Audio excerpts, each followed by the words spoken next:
Hey everybody, this is Russ from Metro Game Core. I feel like right now is one of the worst times to buy a handheld console. You've probably already heard, but we're in the middle of a global RAM shortage. AI data centers are scooping up all the available RAM, which is leaving less for consumer products. And it's not just affecting RAM. Storage, including microSD cards, are in demand as well. And you can really see this happening in the world of handheld PCs. For example, the Steam Deck, which is my go-to handheld PC recommendation, is sold out in most regions right now, every single SKU. In addition, handheld PC prices might be going up significantly. One example is the Lenovo Legion Go 2. This thing has been sold out everywhere, and it already commands a very high asking price at the top-end model of $1,350. And about 5 months ago when I reviewed this device, I remember saying that it was too expensive at that price point and to wait until the prices reduce. And here we are today, the device is sold out everywhere, but the scary thing is that on certain retailers like B&H, they have increased the price to $1,850 for this model. So not only was it very expensive 5 months ago, but it is potentially going to increase in price by another $500. Now thankfully we've got a ton of choice when it comes to handheld gaming, and some of these lighter weight handhelds don't require as much RAM and storage, and so these haven't seen that much of a price increase over the past several months. Some of my recent recommendations include the Retroid Pocket 6 at $230 before shipping. This one's got a Snapdragon 8 Gen 2 processor inside of it, really good performance for this price point. Another favorite is the AYN Thor, which has two different models, starting at $250 for the light model and $310 for the base model. This one is a lovely clamshell with two screens, which makes it great for dual screen emulation. And then finally at the high-end tier, we've got the Odin 3 with the Snapdragon 8 Elite chipset. This one starts at $330 before shipping. This one is by far the most powerful Android-based handheld out there, and it can do some pretty incredible things like playing PC games. And while we haven't seen price increases for these handhelds, they are in high demand right now, to the point where you can't actually buy one, even though some of these have been out for months. Instead, they've been doing pre-order batches, and so there's been an average of 1 or a 2-month wait depending on the model that you're buying. So putting these two factors together, we've got handheld PCs that are either out of stock or may potentially be increasing in price, and then we also have these Android-based handhelds, which are excellent, but they're also in demand, leading to a longer wait time. The silver lining is that cheaper handhelds, those that are under $100, these ones are still relatively in stock and the prices haven't increased too much. I haven't seen a lot of discounts for some of these handhelds, but you can still find them at a fair price. We'll talk about these later. The focus of today's video is going to be the phone that you already own, because chances are you can play some games on this, maybe a bit more than you may be expecting. Even if you have an iPhone, or maybe you've got an older Android phone, there's a lot you can do here. And thankfully, all you really need is a controller, and there's many different ways to go about that, and that's what we'll take a look at here today. And last time I checked, these things don't require RAM or internal storage, which means that maybe the prices aren't going to be going up on these. Let's start by talking about telescopic controllers. These are the controllers that you will slide on each side of your phone or tablet. Now within these telescopic controllers, you have multiple options as well. You've got some that are USB-C controllers, those that will plug in directly, which means they're not going to require a battery at all, but they are going to drain a little bit of juice from your phone, but they're going to be more lightweight too. In addition, there are Bluetooth versions, which won't have that USB-C connection, so you have to connect them like any other Bluetooth controller. But the nice thing about these, they're not limited to a device that has a USB-C port on the side. For example, a Switch or a Switch 2 can work with these Bluetooth controllers, and that's pretty nice. So right off the bat, let me just tell you my favorite one. It's this one right here. It's called the GameSir X5 Lite. This one retails for about $35, and it's a USB-C port connection, so it's really only going to work with like a small tablet or a phone that has a USB-C port on the side. This one is really interesting because it's a mix of like really good components and a couple things that are obviously cut corners to keep the price down. So number one is that this thing actually feels pretty good in terms of the buttons and everything else. I actually think it's a pretty solid controller. The analog sticks have magnetic Hall sensors, which means they're going to be very accurate and not prone to developing stick drift over time. It's also very easy to connect because it's got this USB-C port that can pivot, which makes it very easy to install. And also these little rubber bumpers come off, so you can use this with a phone case too. It's also super light. It's only like 135 grams, and so it's probably one of the lightest telescopic controllers that you can find while still feeling very solid and ergonomic. The only drawback are these triggers. They feel very nice, but they are only a digital input, so it's just a hair trigger like this, which makes it very good for shooting games like playing Destiny Rising on your phone, but it's not going to be great for driving games. When you want to do a full analog input, this doesn't have it. So yes, for $35, I've got no complaints about this. You can use it on your iPhone, your Android phone, or a small tablet, and I think for this price point, it is just a no-brainer. Now for $15 more, they've got the X5S. This one is the Bluetooth version, so it has a battery inside of it. It's a little bit heavier, but not by much, and it also can get quite a bit wider, so you can use this with some larger tablets. The overall feel between these is almost identical, other than the fact that the triggers here are actually analog. So if you're looking for something with that full analog range, you can get it here for an additional $15, $50 retail. And so I think that at a price point of around $35 to $50, it makes a lot of sense to maybe try out one of these controllers with your existing phone or tablet. Now, beyond just the cheaper telescopic options, there are some at the mid and high-end tier as well if you want to go a little bit further and get something that's a bit nicer in the hand. Some of my favorites are the GameSir G8 series. This one's called the G8 Galileo Plus. This is the M5 version, so it's Apple certified, but they're all very similar. These ones kind of feel like an Xbox controller that has been cut in half, so it's got that full hand feel compared to something that's a little bit tighter and more portable. What I like about these is that they have larger sticks to them, so they feel like full console sticks, and they also have these nice analog triggers that are very reminiscent of an Xbox controller as well. A neat trick with some of these models is that the front plates will come off and you can swap out the ABXY pattern depending on the type of game that you're playing, which might be very handy. Another favorite thing about this one is that we've got all this plastic right here, which feels very sturdy. And so once you put your phone inside, it feels like a cohesive handheld.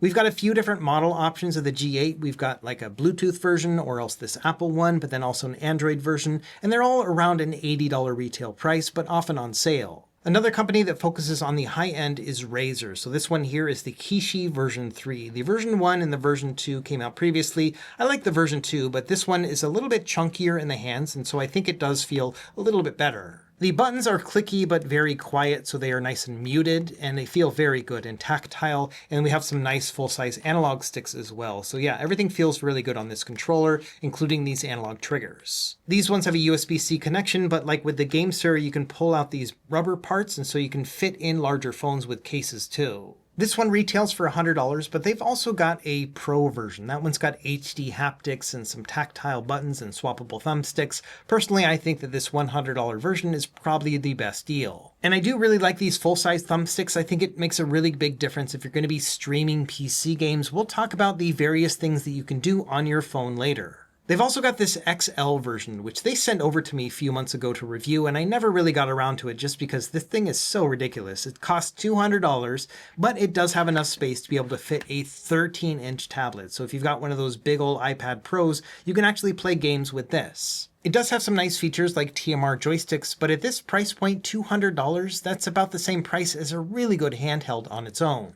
So I do like the fact that there are options out there if you want to go on the high end, but that's not really the purpose of this video. I'm trying to show you some of the easiest ways that you can play games on the cheap while we wait for prices to go down for things like RAM and storage. At the really high end level, we've got the Backbone Pro. This thing is $180 for just a standard telescopic controller. It's got some nice control features to it and whatnot. It feels really good and rounded in the hands, but at $180, again, I think that you're probably better off just buying a dedicated handheld or looking elsewhere. And that's why my go-to recommendation for these telescopic controllers remains the X5 line, either the X5S with Bluetooth or the $35 one with USB-C, which is the one I use the most. Now, beyond just the telescopic controllers that we were just talking about, we do have other options, those that can snap on, either with a magnet or with a clamp mechanism. Let's talk about a few of those. Let's start with this one, the Absolute M4. So this is a Bluetooth controller that works with a magnetic ring. I've actually been testing versions of this M4 for about 6 months now. I think this is the third or fourth one they've sent me. This one is the actual retail unit. It had all sorts of issues with the prototypes, so I never really got around to reviewing it here today. And to be honest, the retail unit itself isn't very impressive to me either. It's a $50 controller, so I like the price point of it, and it can behave as either a Switch or a PS4 controller, which means it's going to work with most phones. The way it works is that this is the controller itself. You've got the connector right here, so you can snap this into place like that, and then you need to have something that's MagSafe compatible, and then you would connect your phone like this. And so you're basically just going to be playing it like this. And as you can imagine, with a setup like this, it is very top heavy, and because most of the time you'll probably be using these very bottom controls, it's pretty awkward to hold. You have to rest most of the weight on your index fingers as you're holding it, and yeah, I've never really found this to be a pleasurable experience. Now, getting it connected is pretty easy. Once you've paired it the first time, it's just a matter of pressing this pairing button. It'll take a second and then it'll connect. select. And from there, you can jump into whatever app you would like, for example, here with RetroArch on my iPhone, and then play some retro games on it. It's just a little bit awkward, but it might work in a pinch. At the very least, it does work better than using the onboard controls on your phone. So that is one plus to it, but it's not really to the point where I find this to be a super enjoyable experience. It'll all be up to you, but I think that for $50, there are better options out there. The D-pad itself doesn't feel great. It kind of bottoms out and has a weird pivot to it. And so in general, I think that there are better control schemes out there. Now, once you're done playing, it's a pretty easy process to take it off. You just unsnap it here, and then this is it. Now, you could go and store it like this if you would like. So you could use this, like just have it in your bag and then grab your phone when you need it. Another thing you could do is just leave this permanently on your device like that. It's a little bit thick, so I'm probably not sure you would want to do that, but it does work as a kickstand. So if you wanted to use that, you could do that too. I've also seen pictures where people just store this controller directly on their phone. So they just snap it into place right there, and it just kind of looks like a battery pack. To me, this is just too thick to carry around permanently. So I would definitely not do that, but you obviously have the option based on this design. Another magnetic controller is this thing, the M-Con. In fact, I've done a couple of videos about it. I had a prototype to test and then also one that was a pre-retail unit. This is my own retail unit that I bought myself. It came in the mail about maybe 3 weeks ago. I'll leave my video linked down below where I went over all of its features, and none of it's really changed between the pre-release model and the retail one that I have now. It all feels the same, but essentially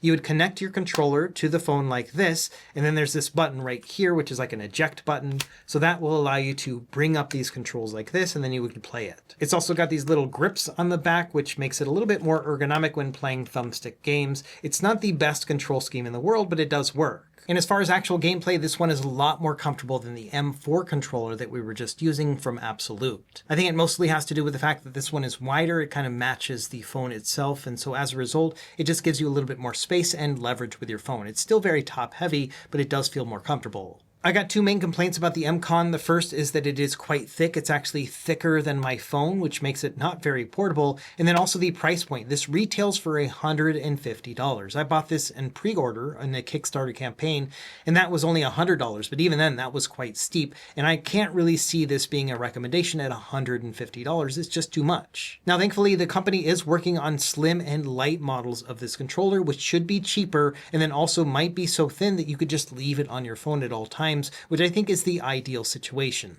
One other controller that I would say fits in this category is the GameSir Pocket Taco. This thing is probably the worst name I've ever heard with a controller, but it's basically a clamp controller that's a Bluetooth configuration. One of my favorite things about this controller are the controls, even though they are a little bit limited. There are no analog sticks, it's just D-pad and face buttons. We've got shoulders and triggers as well, but these buttons are excellent. The face buttons feel really nice. They are rubber membrane, but nice and tactile. And same thing with this D-pad, which feels very good, nice and accurate, and has just a nice traditional feel to it. It's also designed like a Game Boy DMG, and so it just feels really nice and nostalgic. The select and start buttons are also made of that old school rubber that we had back in the day with the Game Boy and Game Boy Color, so I really like that too. Now, the way this thing works is that once you have it paired up, it's a Bluetooth controller, so you open it up and it'll just turn it on when you open it. And then once you have it paired, it's just going to work like that. So you just slide your phone in place like there, and that's it. Now, the way this controller feels is actually very good because it clamps onto the phone, which means that you've got all this leverage right here. So it feels more solid as you're holding it,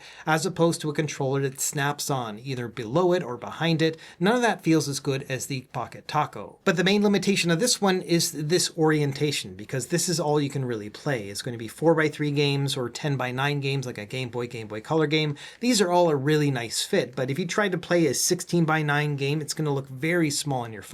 So this does very much so have a limited use case, but if you wanted to play through your favorite Pokemon or Zelda game on Game Boy Color, then this is going to be pretty great. To give you an idea, here's a Game Boy Advance game, and you can see how much space it takes up altogether. Now, you could go into the RetroArch settings and then shift the screen down a little bit, and that might make it a little bit more balanced, but still, you're talking about a 3:2 aspect ratio system on a vertical phone, and so it just feels like a lot of wasted screen real estate, but again, the controls themselves feel very nice. nice. The controller itself is $50, so it's not going to break the bank.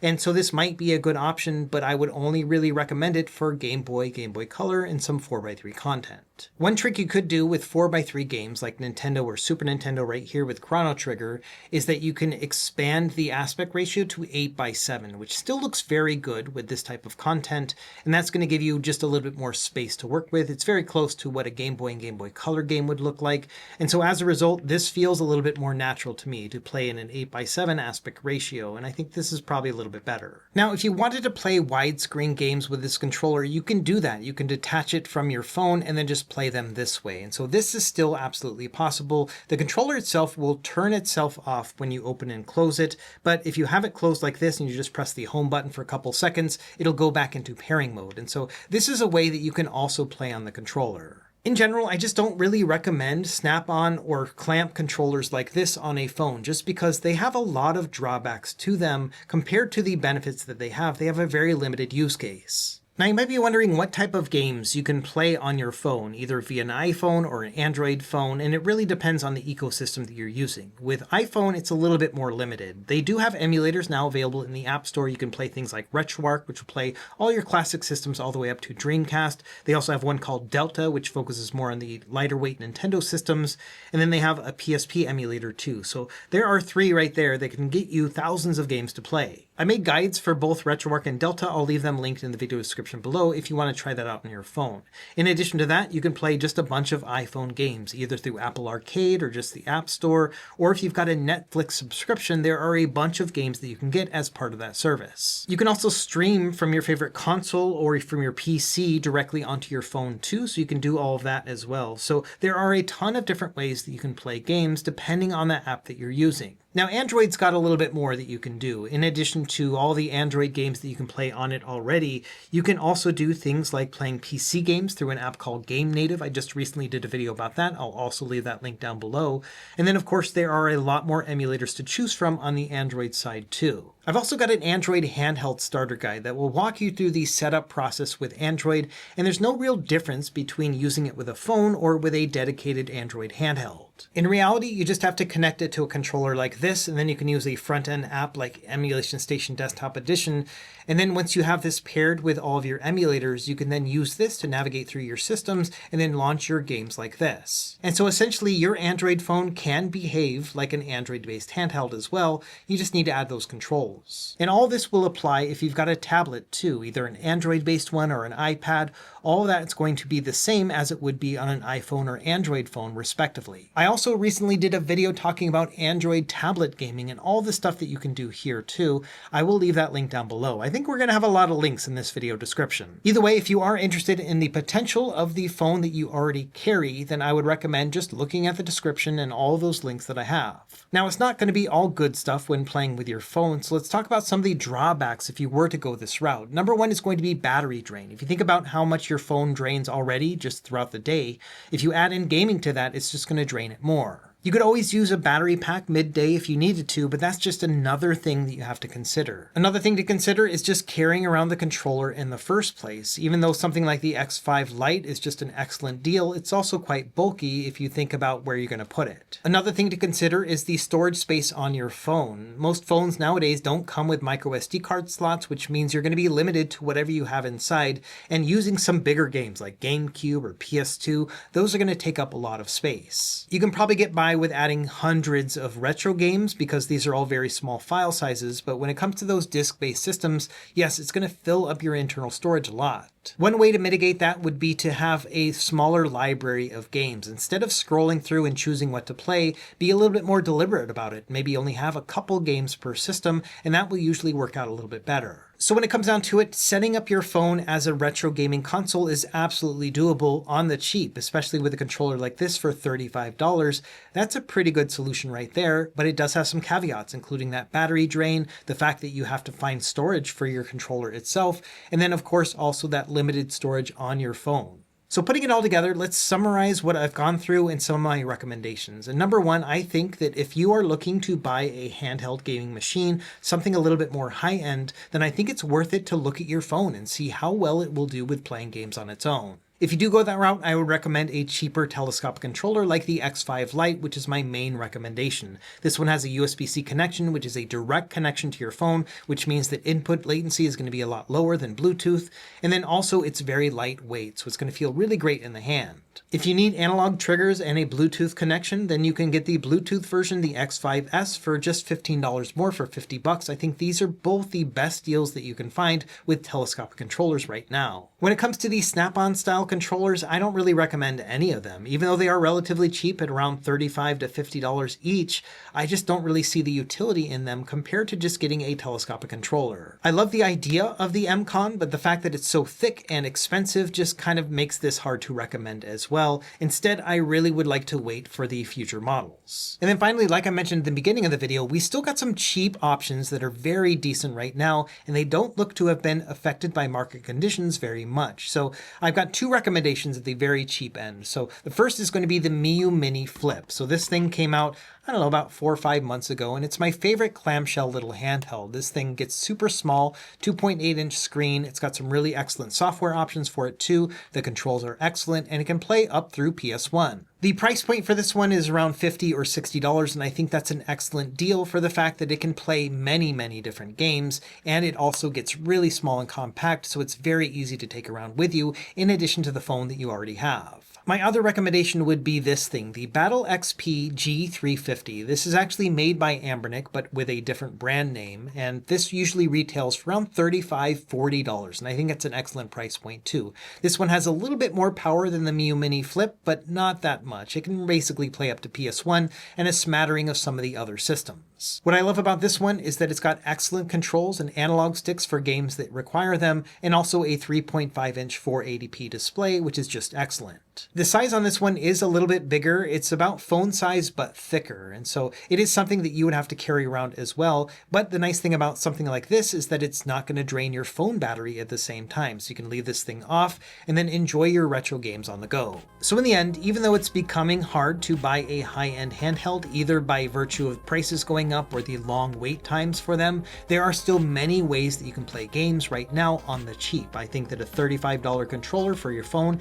is an excellent way to get into gaming, and then also there are lightweight, cheaper handhelds that you can find around the $35 or $50 price point that can really get the job done if you're just looking to play some retro games as well outside of the phone ecosystem. So let me know what you think in the comments down below. Are there other tips and tricks to play games as cheap as possible? I think using an old phone and a controller is an excellent way, and then obviously a cheaper handheld too. As always, thank you for watching. Be sure to like and subscribe if you found this helpful. We will see you next time. Happy gaming.